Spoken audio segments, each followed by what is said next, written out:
What is a translation? Well, let's say that we have this figure right here, and we want to move this figure to a different location on the coordinate plane. Essentially just taking the figure and sliding it to a new location in the coordinate plane. That process of moving that entire figure is called a translation. So let's look at the definition for a translation. A translation is a transformation that moves each point in a figure the same distance and in the same direction. Often, a translation is called a slide. Essentially because all we're doing is sliding that figure to a new location on the coordinate plane.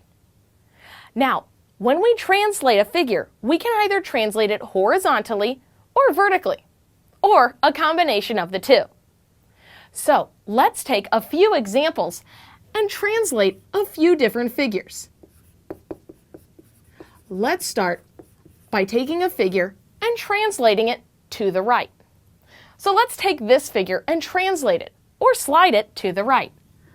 Let's slide it, or translate it, 7 units to the right. Now remember, a translation is a transformation that moves each point in a figure to a new location. And we want to move each point the same distance and in the same direction.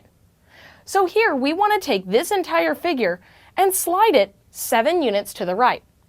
To do this, we pick points on the figure and translate them individually. So let's start by taking this point right here. Let's translate this point 7 units to the right. To do that, we simply need to count 7 units to the right. 1, 2, 3, 4, 5, 6, 7. Then we plot our new point. When we take this point and translate it 7 units to the right, we get this new point. Now to get the other points, all we need to do is pick other points on our figure and translate those 7 units to the right. So say we take these 4 vertexes of our figure. If we slide them to the right, we get these points here. We can then connect the dots and we get our new figure. The new figure is called an image. And an image is the same size and shape as the original figure. It's just moved 7 units to the right. And since we didn't reflect or rotate this figure at all, that means that this image is the same orientation as our original figure too. So pretty much it looks the exact same. It's just been translated 7 units to the right. Now that we've seen a horizontal translation, let's look at a vertical one. Let's take this figure and translate it vertically. Let's take the figure and translate it down 6 units. So we want to take this figure and translate it or slide it down 6 units. Remember, to do this translation, we need to take points individually from the figure and translate them one at a time. So let's take this point and translate it down 6 units.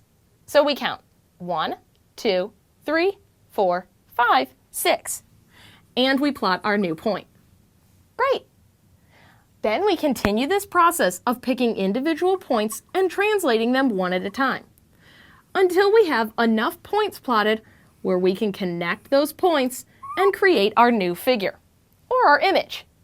Again, this image is the same size, shape, and orientation of our original figure.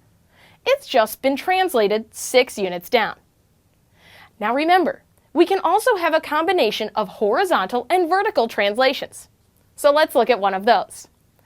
Let's perform a vertical shift or a vertical translation on this figure. First, we'll translate this figure 3 units down. Then we'll perform a horizontal translation and translate or slide this figure 5 units to the right. Great. So again, we need to pick individual points. Let's take this point. First, we'll translate it 3 units down. Then we'll translate it 5 units to the right. So first 3 units down. 1, 2, 3. Then 5 units right. 1, 2, 3, 4, 5.